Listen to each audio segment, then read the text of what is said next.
Indo-Pacifique.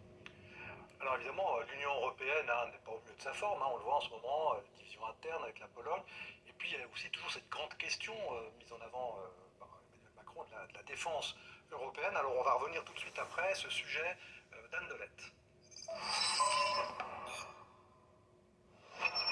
L'Union fait la force. Dans son discours annuel devant le Parlement, Ursula von der Leyen insiste sur la nécessité d'une Europe de la défense. Elle appelle les 27 à se doter d'une armée commune et réactive.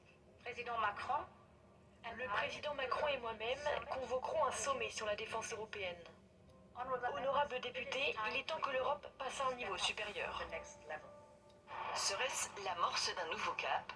Depuis la fin de la guerre, l'Europe n'a que très peu investi dans une défense commune. La défense est soit nationale, soit transatlantique. 21 États sur 27 sont aujourd'hui membres de l'OTAN. Mais le réveil a été brutal.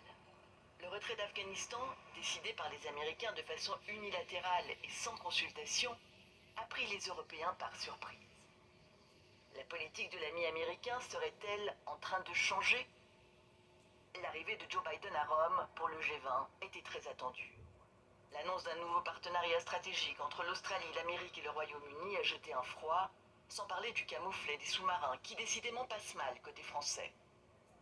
Échange de politesse, mea culpa et réassurance du partenaire américain, l'occasion pour Emmanuel Macron d'affirmer une posture européenne en matière de souveraineté.